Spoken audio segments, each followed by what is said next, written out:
Ladies and gentlemen of Knucklehead Nation, welcome to our post-fight, post-event breakdown of Fighters Rep 14. I'm here with the man, Mario Martinez of Fight Life Nation. And we're going to talk about this Fighters Rep 14 card, man. And Marco, I thought the shit was lit, man. I thought it was lit. This show was crazy. The fights were crazy. The atmosphere was awesome. I can't wait to do it again in September on the 3rd. But I want to hear what you thought about the show, brother, because, you know, I'm the promoter. I'm going to be blowing my own stuff up. I want to hear what you think about the show.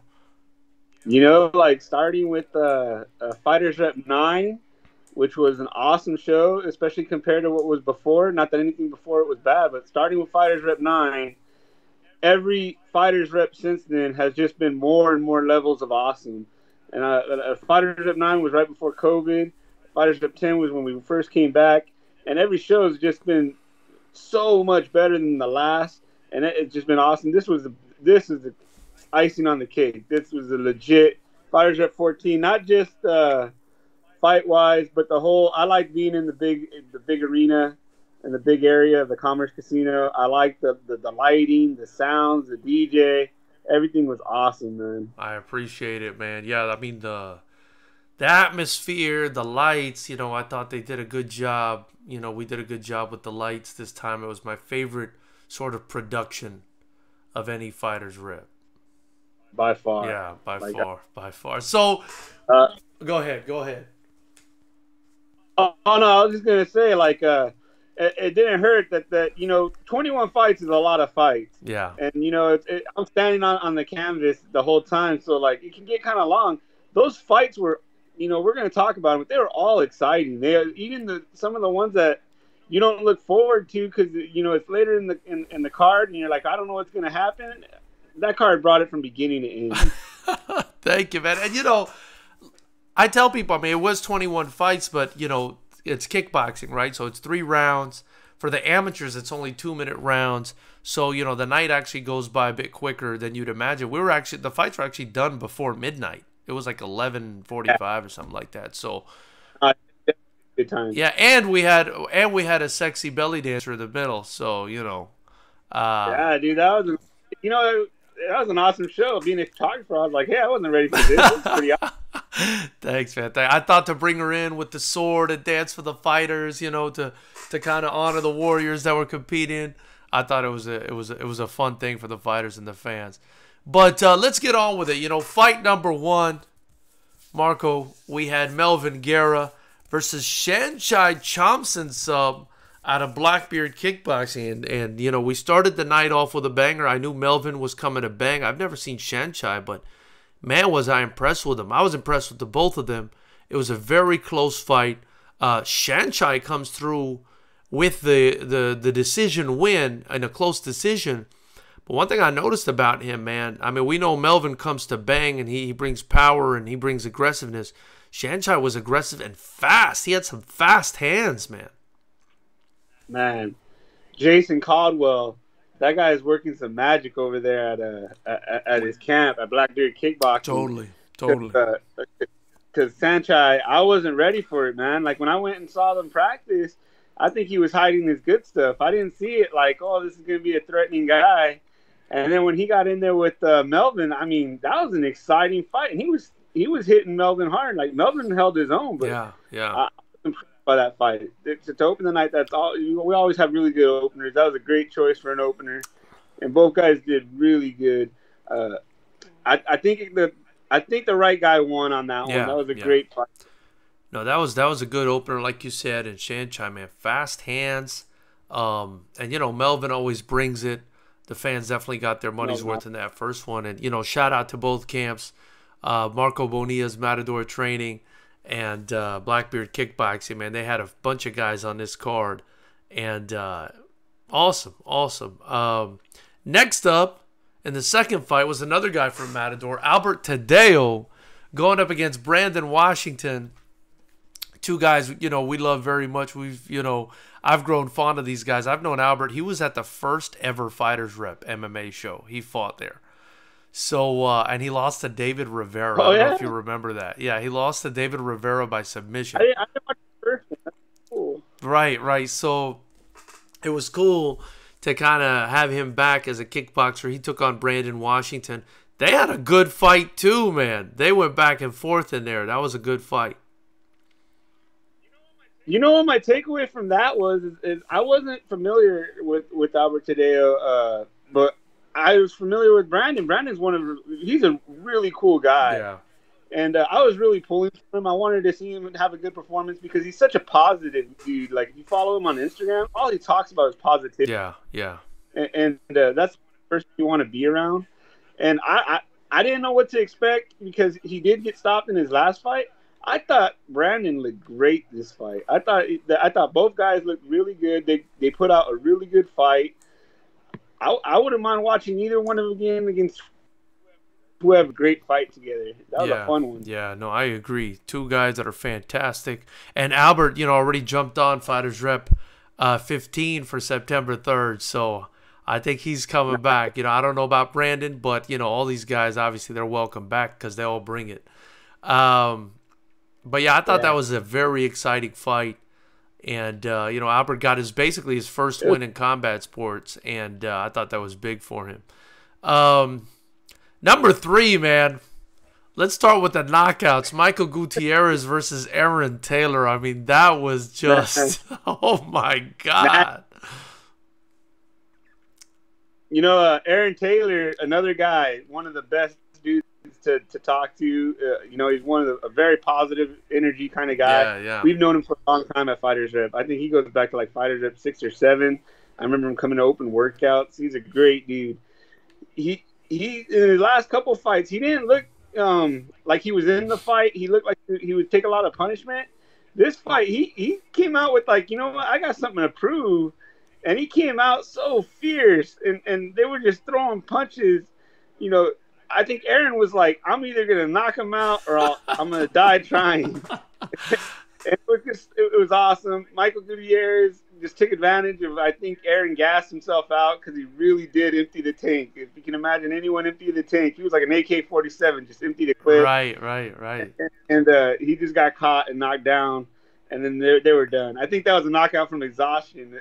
That's what it looked like to me too. But in all fairness to Michael, I mean that was a clean sort of left hook uppercut combination. It was like kind of between a left hook and an uppercut, landed clean, and Aaron was gone after that. I mean, partially because it connected, but I think like you said, partially because he was just exhausted. He had emptied that tank. Something serious. I like Gutierrez. I like watching him fight. He fought last time. I believe he fought Lion. He did. Fernandez, and now fighting Aaron. Both times he's looked good. He came up short the last time. He won this time. Maybe this will boost his motivation. I can't wait to see him again. For sure. So now we got to get into fight number 4, Marco. And this was, from what I was hearing, this was going to be a very competitive fight. Sam Viramontes is a talented kid, man. He's a talented kid. But Jason Granado just levels up again, Marco Martinez. I mean, who is this kid and where did he come from? The Gator, in his first fight, he looked like he'd been doing this for a long time. In his second fight, he looked like a veteran out there. My goodness, Marco. Yeah, he's an exciting fighter. He's got like this awkward swagger. Like you can tell he's gonna have a lot of swagger as he ages, because like he comes out in the interviews and he pumps himself up and he plays to the crowd. He plays to the people watching him on the interviews. I love it. I think he's a fun fighter. Viramontes, he fights out of Systems. They got a lot of good fighters there, and they were all hyping Viramontes. Like I was looking at their Instagram post when they were facing off, and some fighters that I respect, they were like, "Hey, watch out! He's gonna come and he's gonna bring it. He's gonna get the W." So it's not like Granado's doing this against chumps. Right. He was in there, and I think this was a much better fight than his first fight, and he looked great the first fight. Yeah. This one he faced a little bit of adversity. Yeah. And like you just said, he leveled up. He looked exciting. that's going to be a fun fighter, and he's in a fun division. And Viramontes, you know, was fighting. I mean, he was fighting pretty well. He was landing some shots here and there, but Granado just poised, long, knows how to use his body, athletic, didn't seem to get tired, mixing up his shots. I mean, and then gets the finish with a 1-2 down the pipe. Knocks Viramontes down the ropes, or against the ropes, and Viramontes drops, and the ref just counted him out. I mean, he didn't want to get back up, you know, after he'd, you know, taken some punishment in that fight. You know, all respect to the both of them.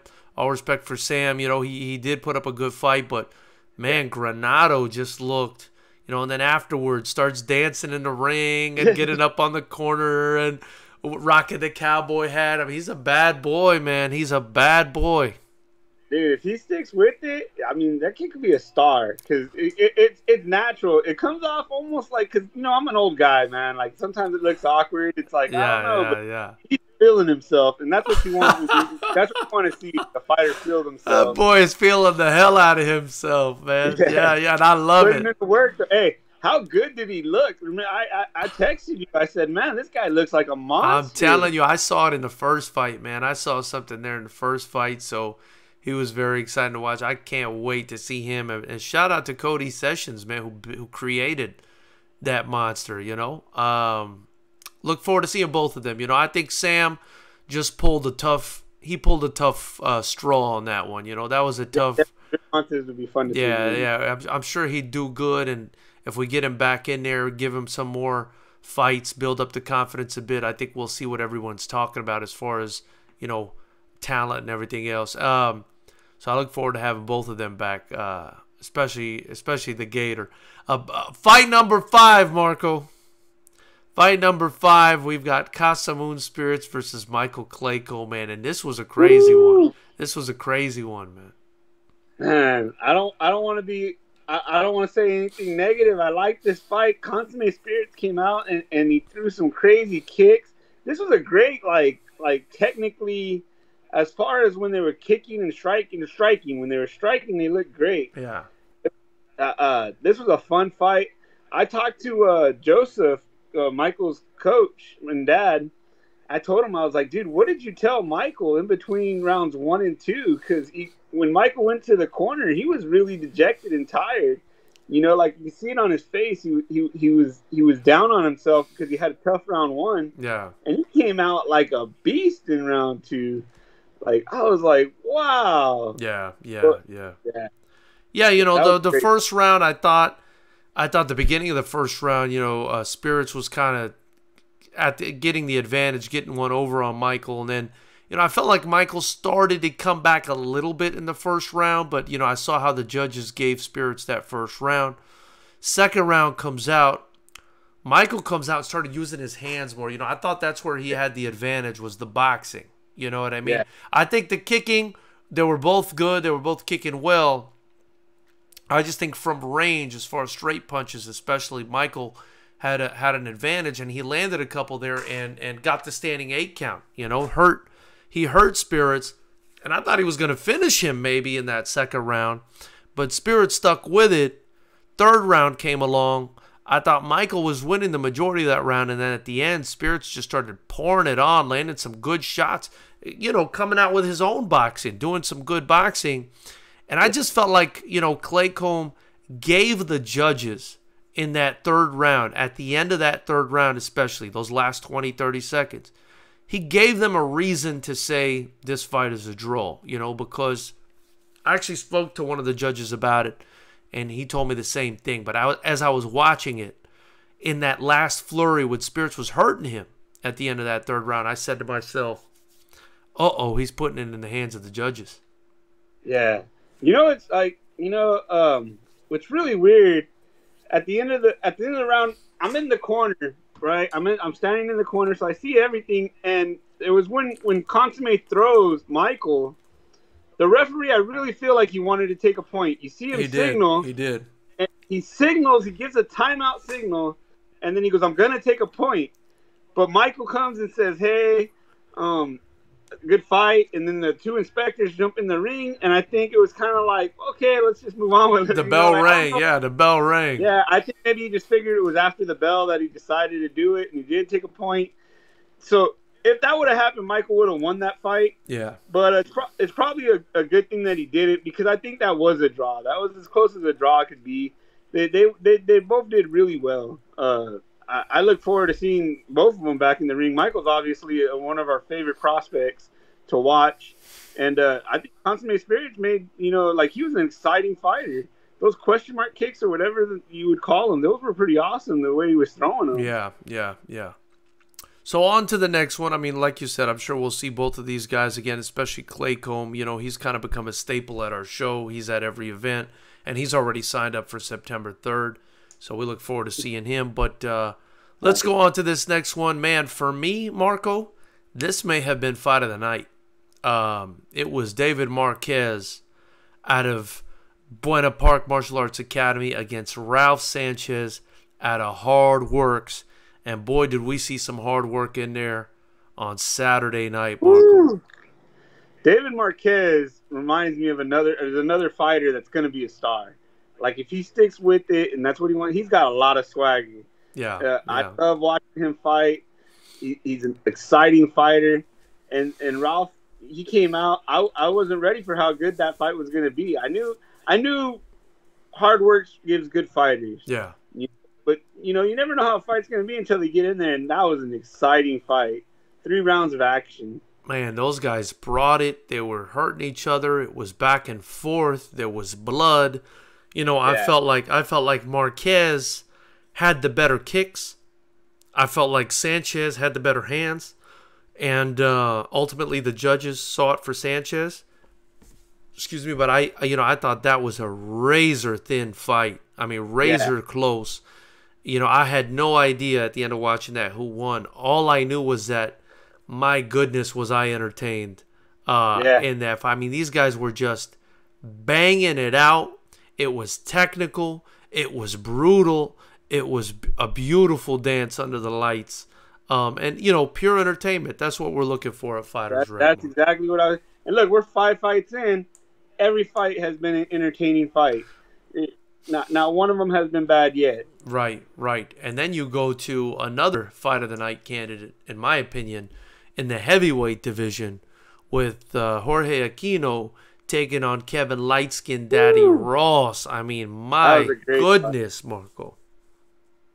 I told you about Aquino. I told you it was going to be good. Yeah. I even told Ivan was there, my main man that's usually here with you on post-fight wrap-ups. I told him, I go, hey, Aquino is a bad dude. Like, you can see him in training. He's training with other big guys. I liked who he was training with over there at Vital Force. Yeah. I said, I think this kid's going to give him a problem. And I think Kevin Ross, in his last fight, came out a little flat, and then he kind of opened up later. This fight, these two gave each other a good fight. But Kevin Ross's striking is just on another level.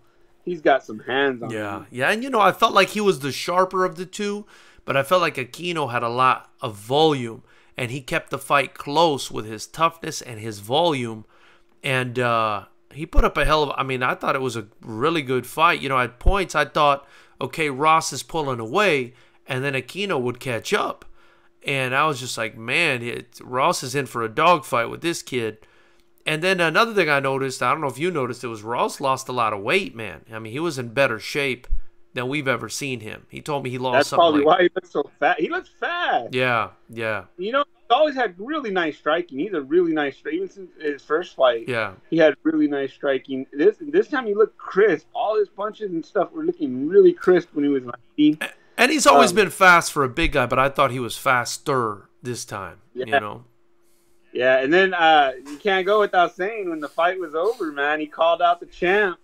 Well, I kind of did that for him. I thought it would be a great fight between him and Amal Rassouli, but, we'll see if we could make that fight happen. But I think that's a fantastic fight.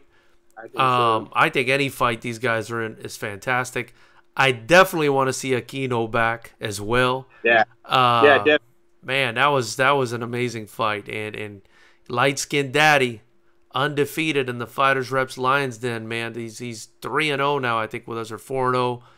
I can't wait. I can't wait to see it. I can't wait if we can to see if we can make that title fight. Shout out, by the way, to Milton Arguello, MMA Academy. Shout out to Vital Force. Shout out to all these gyms that sent us fighters for this event, man. You guys are amazing. If you haven't already, let me say this real quick, Marcos, if you haven't already, hit the subscribe button below or join the channel. That's how you can help us grow. It's just $9.99 a month, and I reinvest the stuff right back into the promotion, help us build this promotion. You can also help by getting your Fighters Rep merchandise in the link below. Get you a shirt like what me or Marco are wearing right now, and support the cause. And again, subscribe, like, comment, share, do everything people on social media do. Also follow us on Instagram. Follow Marco at Fight Life Nation on Instagram. So on to the next one, Marco. My goodness, if this wasn't a knockout of the night contender, where we had Brandon Anderson taking on Raymond Martinez, who has, you know, pretty much turned into a serial killer in the Lion's Den, man. I mean, I don't know what to say about this kid. Landed a one-hitter quitter in this fight. Oh, man. Raymond Martinez, this guy is another one, man. Got swagger all over him, but it's a different kind. His swagger is like he's aggressive. You know, the first time he fought, you know, we didn't interact with him beforehand. I don't think we got any. We did get an interview with him at the first open workout that he came to, but he was kind of shy. And then the second one, it was kind of like, hey, I don't like to do a lot of talking about the fights. I just want to show it in the ring. This last open workout, he was like, I remember he pulled me outside. He's like, you're just gonna ignore me? You're not gonna give me like. He pulled me out. I go, hey, you said you didn't like to do talking, so I let you kind of, I just don't want to. I don't want to talk trash. I want to show you. I mean, the kid, you know, Ray, he's out here. He's saying like, I want to fight the champ at 170. He wants the best fight that he can get. Yeah. And he didn't look past. He didn't look past his opponent. He said, hey, I want to fight him. I remember he was like, he was like, I can't wait to see what he's like in the ring. Yeah. You know, and then he gets it. He was just, oh man, he gets that dominant knockout, and he starts yelling at you like, I want my title shot. Yep, and I was scared. I mean, I was good to throw my wallet at him. I didn't know what to do with the guy. What a performance. You know, he kind of reminded me of his first performance, right, where he had the kid up against the corner and was banging on him. That's kind of what happened here. They were boxing a little bit back and forth. He gets the kid in the corner and I guess starts feeling comfortable and starts overwhelming him and really roughing him up in the corner. They bounce out of the corner just briefly, and Ray, you know, I guess makes enough space between himself and Brandon, and just sees the opening and just throws a devastating right hand. I mean, overhand, cross kind of combination, but leaned into it. You know what I mean? He put everything into it, and he's fighting, Marcos. He's fighting with ill intent, with malice. This guy's fighting with malice in his heart. This guy really, I mean, is a perfect fit for Rage's, you know, EYR division. You know, who's his coach, right? The Engage Your Rage division, Coach Ray Jing, and it's a perfect marriage, man. It's a perfect marriage. He's just such a brutal, you know, he's just such a nice guy. But when he's fighting, he wants to kill you. He's got some malice in him, man. You're seeing that too, right? I mean, it's like he wants to destroy you in there. Yeah, well, remember what I said last time? Like, oh, you know, Rage's guys, win or lose, they come to fight. That was the time he pulled me aside. He goes, hey, I got a problem with what you said. We don't come to lose. We come to win. He said he wanted to get his knockout. He was like, I haven't gotten a knockout yet. I want to end this fight. And, man, he did that on Saturday night. Man, in every fight he improves. You know, the first one was a decision. The second one, close to a finish. Knocked his opponent down a couple times. But in this one, no question about it. One right hand in the first round, Marco, on the button. Yeah, laid his opponent out, and, you know, big ups to the opponent. He got back to his feet eventually. You know, big shout out to Brandon Anderson. I think he's actually going to come back. He wants to fight again. He wants to redeem himself, and we look forward to that. But my goodness, Raymond Martinez, I mean, how far along has he come in just 3 fights? 4 if you count his MMA fight. One thing about Ray, and I kind of brought this up in our interview that we did with him at the open workout, he's driving an hour a day. You know, it's a good hour to get over there to Fontana. Right, to Claycomb Karate, right. Yeah, to get to Claycomb Karate. He trains with Michael Claycomb and Joseph and Rage. And they're kind of like a 2-man team. And, yeah, man, that's dedication. Yeah. Imagine that, like, every day just driving. Like, that's like if you have a job and you got to, like, a lot of fighters, they cry about having to go to practice at 7. Right. You know, like. Right. And he's coming back, and he's coming back at 172 pounds. This fight was at 185. So, I mean, his dedication, his seriousness about this sport, you got to take him seriously because he's dead. He's dead ass serious. Yeah. He that's what he said. He said, I'm going to come down and wait if I got to chase for the biggest fight I can get.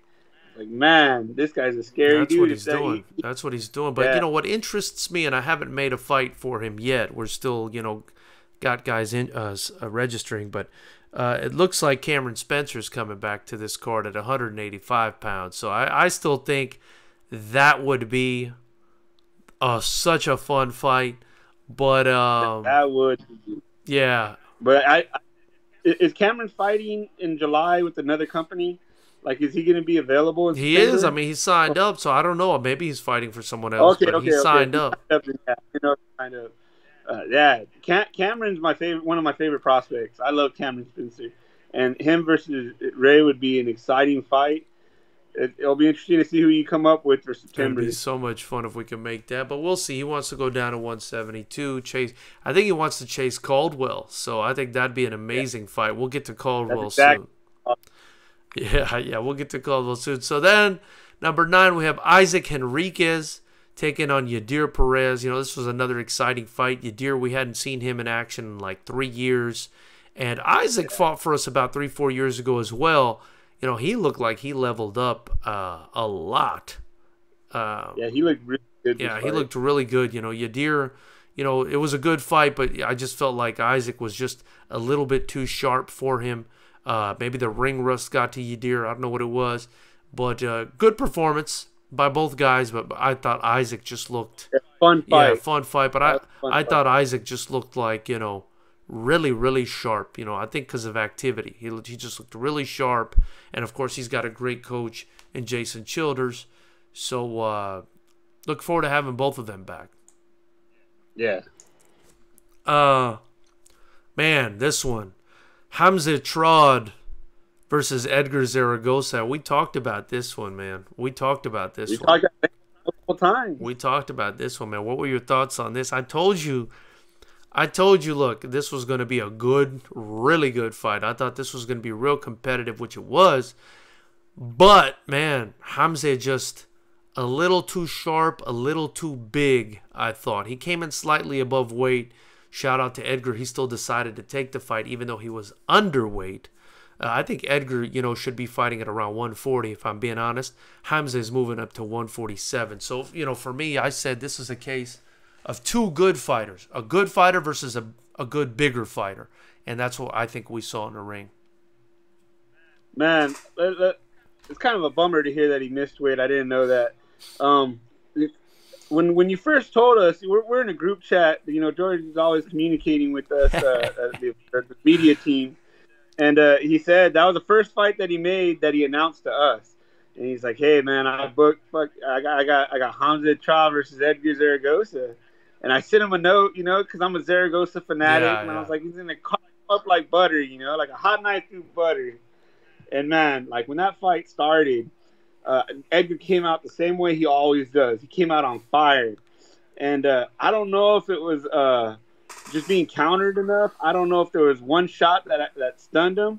But I noticed really quick the fast pace left, and he started fighting Hamza's style. Yeah. Hamza likes to fight a little bit slower, a little bit more technical. And Edgar couldn't compete with, like Hamza was a little too strong, a little too, like he would hit first and hit last. it was a good lesson for Edgar to learn, and this is the right time for Edgar to learn it. It sucks that fighters don't go undefeated, but you don't want to be undefeated and then go and fight.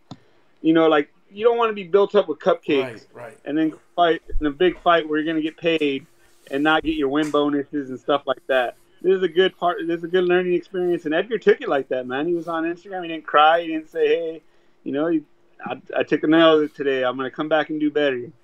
Trodd was just so good, man. He's a really good fighter. He's fun in MMA. He's really good in kickboxing. I wish these guys would stick to kickboxing, but I understand they want to do other stuff. Yeah. But kickboxing's what that. Well, listen, I don't know what you saw. I've been seeing it with Trodd since the beginning. I think based on that performance and the ones before, I think he's one of the most talented kids, period. And I think Edgar Zaragoza's up there as well. I just think again it was the case of a talented big guy versus a talented smaller guy. But Trodd is just super sharp, man. It's going to be very hard to beat him, just like it's going to be very hard to beat Edgar if you're his size. I just think, what's interesting about these fighters is, especially when they're dominant. Like Edgar in his last 3 fights, speed kills. He was faster and put more pressure on the fights, and guys couldn't catch up with him. We had really good fighters fighting him. Vergara, Melvin, Guerra. Yeah. Even his first fight, that was a good fight, and he got knocked down. He got up, and so he has his style, and he's really good at it. And it's always a good question. It's like, what's going to happen when he meets somebody that doesn't like fighting that style? He doesn't let him do his style that he wants. You see it like in MMA. You see it with wrestlers. Like what happens when they can't take someone down. Yeah. In boxing, you see it like if you can't dominate, what are you going to do? And in this fight, Hamza made questions that Edgar couldn't answer for this fight. Yeah. And man, I hope they both come back to FightersRep. Well, they will. They will. Hamza's actually, I think, signed back up, but just at 147 pounds because I think he had difficulty making that weight. Edgar, huge balls. I mean, like I said, he signed up to fight at 142. He showed up at 140 point something. I mean, he's underweight, so I don't think he should have even been in this division. For him to put up a fight like the way he did, I think that shows you something. But yeah, hopefully we get both guys back. I definitely have already checked to see if Edgar's available because we love to have him, and hopefully Hamza will be back. Fight number 11, Marco. The FightersRep super middleweight title between two of the baddest 172-pound amateurs around. It was Christian Zoller versus Joshua Caldwell. People were calling me about this one. A lot of people thought Caldwell would win. A lot of people thought Zoller would win. For me, it was the tale of two different styles. For me, it was Zoller's busyness versus Caldwell's movement and counterpunching. For me, it was a classic come-forward guy versus a boxer. Or kickboxer, rather. And this time around, the kickboxer, the technical guy, the mover, and Joshua Caldwell won the fight. What were your thoughts on this fight? I'm a Caldwell fanatic. Not just because of his style in the ring. Once again, he's a great dude. I've interviewed him now multiple times. I love his little saying. He's like, "I'm gonna come to beat him up." Like he doesn't talk. That's what I'm gonna do. I'm gonna go there and I'm gonna beat him up. Josh Caldwell, man, when he stands in front of these fighters, he to me, he almost like, I don't want to be disrespectful and say the word, but he almost like suns them. He's almost like, I'm gonna show you something. Yeah. And that's how I felt like he did that against Cam, even though Cam's a bigger guy. And it's just like that. Josh is bigger than he is, like yeah. I know what you mean. And it's just like, what it really was? It was really crisp kickboxing. He gave him a lesson. This is something, once again, Zoller is going to learn from this. This is a big step up in competition for him. It was. I think Josh Caldwell is just, man, that guy's on another level. Like, when you watch him, when he fought the first time when he fought against Cam, like, he's not gonna just sit there and get in a brawl with you. He's got skills. And against Zoller, he put those skills to work, but he wasn't totally defensive. He came and he attacked the body. Zoller put up a great fight. That was a fun fight. Yeah. You know, there's no shame in that. There's no shame in saying that you lost in your third, you know, the third Fighters Rep fight. Right. A really good fight. And, you know, I gave him the fight because, you know, he's talented and he wanted it so bad. Him and Coach Lee out of Vital Force, they wanted the fight so bad. They wanted a title shot so bad. And I said, okay. I said, you guys, if you guys want this fight, I'll make this fight, you know. And they said they wanted it. I said, let's do it, Joshua Caldwell, you know. And Joshua Caldwell, man, you know, beat David Rivera in that first fight, but I thought it was close. You know, I thought it was a good fight until Joshua landed that big left hand that sat David Rivera down. But up until then, I thought it was a pretty close competitive fight. I thought the fight with Cameron was a close competitive fight. But this one right here, he looked different. He looked hungry. Yeah. He looked strong. He had a point to prove, and he was looking for motivation and inspiration everywhere. And I'm saying that because, you know, after the last fight with Cameron, this is what Joshua told me, right? After the last fight with Cameron, I walked up to his dad and I congratulated him. You know, the whole family's there. What an incredible support system Caldwell has. You know what I mean? Between his brother being his coach, another brother, his father, all of them were there supporting him. So I go up to him and I say congrats to his dad. I tell him, man, you got the powerhouse. I pointed at Jason Caldwell, who was like, you know, a big puncher in his day. And I said, and you got the speedster. And I pointed at Joshua. And Joshua took that essentially as an insult, as me telling him, oh, I don't have power? You know, you're telling me I don't have power? So he came up to me at weigh-in and he told me, I'm going to show you, George. I'm going to knock this dude out. And I said, whoa. I said, what? What did I do? He said, you told my dad. You told my dad, Jason's the powerhouse. I'm the speedster. I'm knocking this guy out. I'm going to show you. I had to get motivation from somewhere. I said, oh, my goodness. I need to talk more.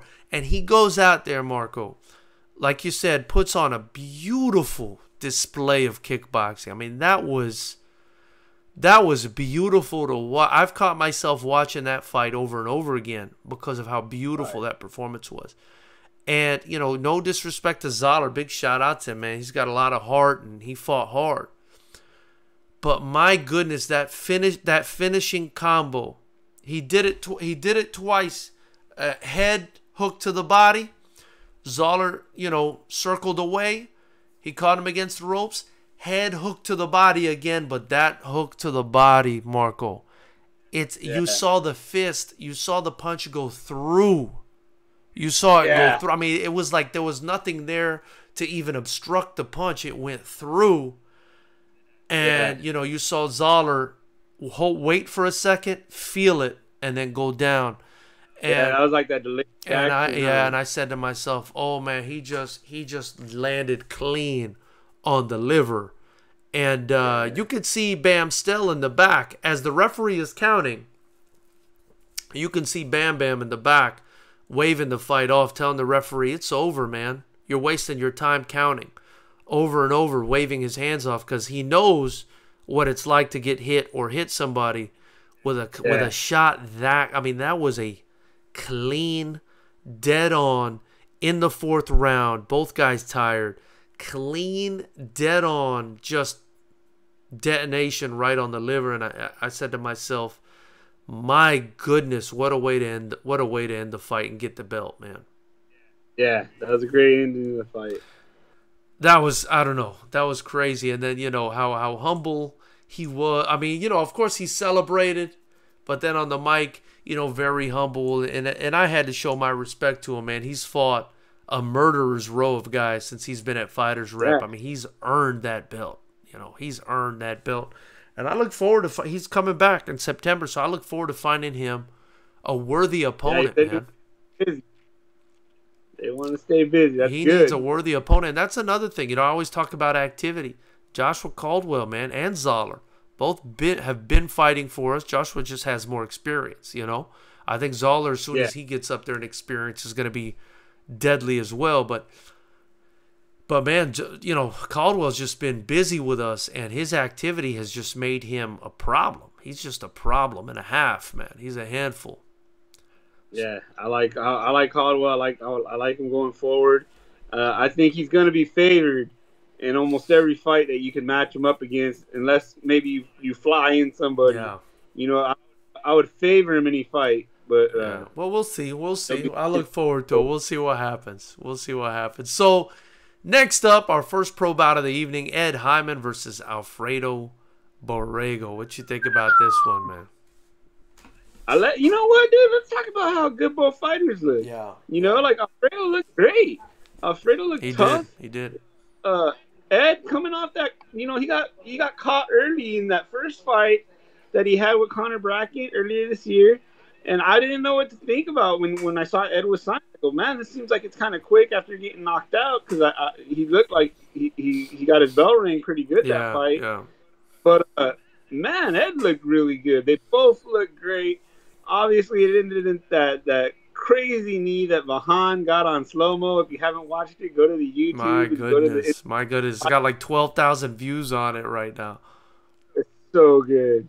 You know, and yeah, that was a tremendous first pro fight.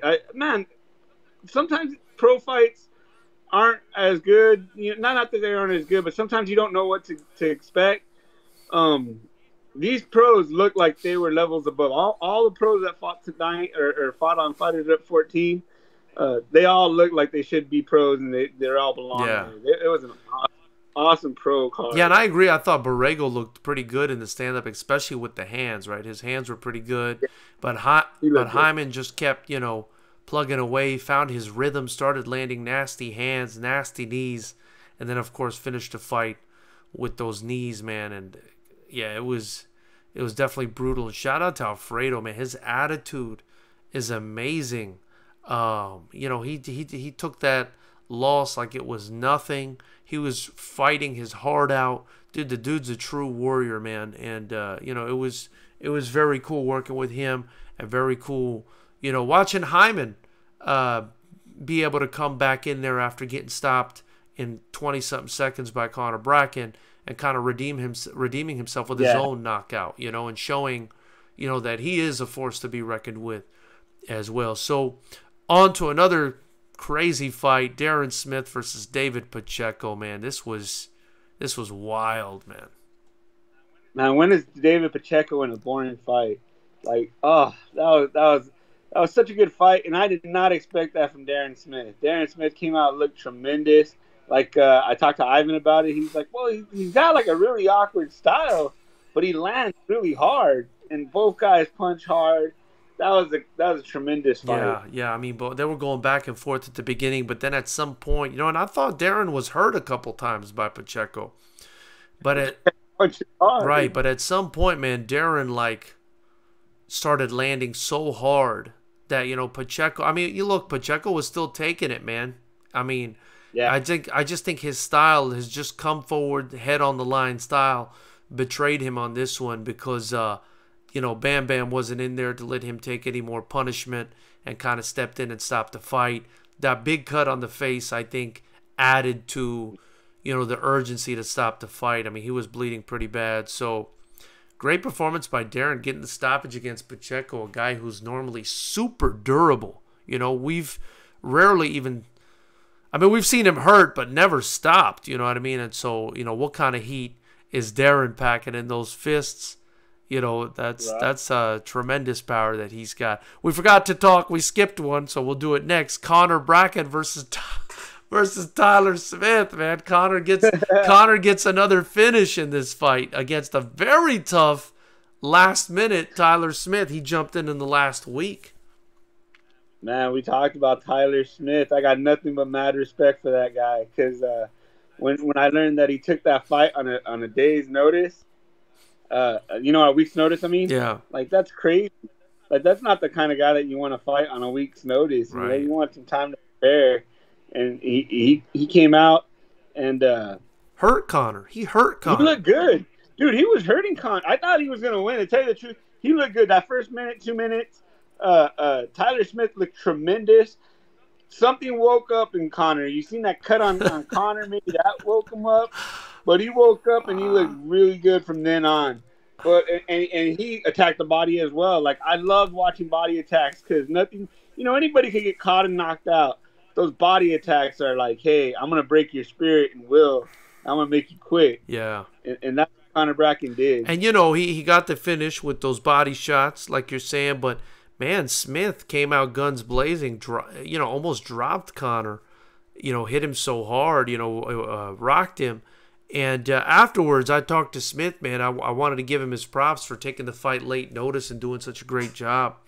And he just told me, the guy's a zombie, man. I hit him so hard, and he was still there. I can't imagine fighting someone like Conor Brackett who hits that hard, and you just can't hurt the guy. I mean, nobody seems to. People, I guess people have hurt him, but nobody has seemed to even drop him or stop him or anything like that. So, I mean, he's a real problem, Conor. He's leveled up. Yeah. He came back. Came into, what was it, FightersRep 10 when he debuted, when we came back from COVID. That's August. He's now had, 4 fights with us? He's looking better and better and better each time. Yeah, he does get better each time. So, big shout out to him. And Tyler, too, man. I would love to see Tyler with a full training camp come out there and fight. I would love to see that. Next up, we had the main event of the evening, Luis Francis Scanelli versus Justin the Iron Man Moss for the FightersRep Super Middleweight title. Justin Moss was defending his title, Marco, and within the first round just gets caught with a vicious kick. I think it was to the liver as well, I want to say, by Francis Scanelli, and just gets counted out, man. I mean, just a brutal display by Francis Scanelli, who was just coming after Moss with those kicks. And at 6'6", with the kind of leverage he's generating in those kicks, man, this guy's a handful for anyone. Yeah, dude. Francis Scanelli, that guy is a monster. Like, I didn't know anything about him beforehand. I had seen him in your when you're doing matchups, and sometimes you have an idea and you put a name out, and I've seen his name a couple times. Now, when I seen him fight now, and Moss looks so good against Chris Cully, so I knew Moss was a good fighter. Yeah. I haven't watched much before this. I know he fought in other organizations. Francis Scanelli looks like the real deal, man. He looks like it's gonna take someone who has some kind of great strategy to beat him, because he's so tall, and he knows how to use his weapons. Yeah. I mean, everybody has their own thing, that's going to help them or hurt them. And can you use those weapons? And Francis Scanelli can. Yeah, no, totally. I mean, I imagine fighting a guy at 172 pounds at 6'6" and knows what he's doing. Scary, scary guy. And, shout out to the champ, Justin Moss, man. He'll always be the first champ. But, my goodness, Francis Scanelli getting the job done. I don't know what else to say about him, man. He's an assassin. So these next fights, these were the post-limbs. We had William Acosta versus Ty Brown. It was a very competitive fight. Ty is a very tough kid, as is William, but Ty got the decision there. They kind of went to war there. Then we had Sonny Corona fight Brian Ramirez. I thought the stoppage was a little quick on this one. But Sonny... but say it again? No, I was going to say, Sonny had some fans behind him. And he had some fast hands, and he looked really good in that fight. But I would have liked to see Brian Ramirez get the opportunity to kind of fight back. I thought the stoppage was a little quick, but, it's the amateurs. Back to the drawing board, and hopefully we get him back in there soon. Daniel Abalera took on Eduardo Mata, who got the win. Shout out to Eduardo out of Brood 9. It was a good fight as well. Eduardo just... happened to nick the decision in that one. And shout out to Daniel. He's always down to fight.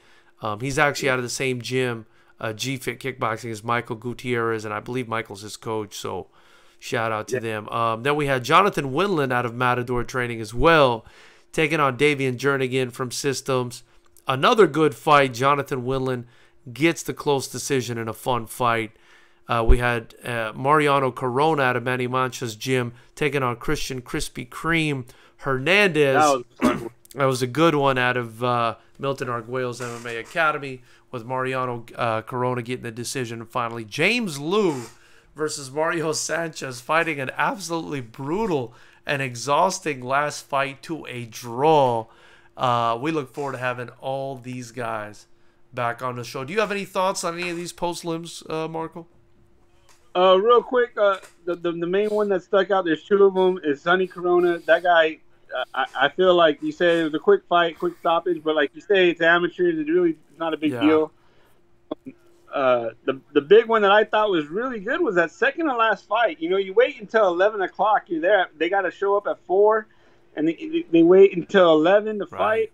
I thought you guys, Crispy and Corona really brought it. Sure, you know, that's a fun fight. And I look forward to seeing both of them. They both had good fan bases, you know, especially Crispy. I kept hearing all his fans. That was a great post-limb. I thought they were great. I thought they held their own for as a whole. For sure, and, you know, Milton Arguello's MMA Academy, they always bring the fans, man. They're like a big family over there, so big shout-out to them and the way they support their fighters. Every gym should be doing that, you know what I mean? But Marco, man, that's all I got, man. I appreciate you doing this with me, man. I look forward to the 3rd of September. Tickets go on sale on July 5th. That's the day after the 4th of July when the fireworks go out. You know, be sure to get your Fighters Rep tickets at FightersRep.com for the fireworks that are going to happen on September 3rd, because you know it's going to be fireworks at Fighters Rep 15. And I just can't wait to do it, Marco, man. I appreciate you doing this with me, guys. Be sure to subscribe, like, share, join the channel. Marco, any final thoughts before we shut this thing down? Dude, just before we go, I just want to give a special shout out to the other members of the media team that worked that day. I mean, you are being spoiled, George. I was. These photos that these guys took, especially Emily and Curtis, they are fire. Their photos came out excellent. It shows the level of production that you put out there. And so did yours, brother.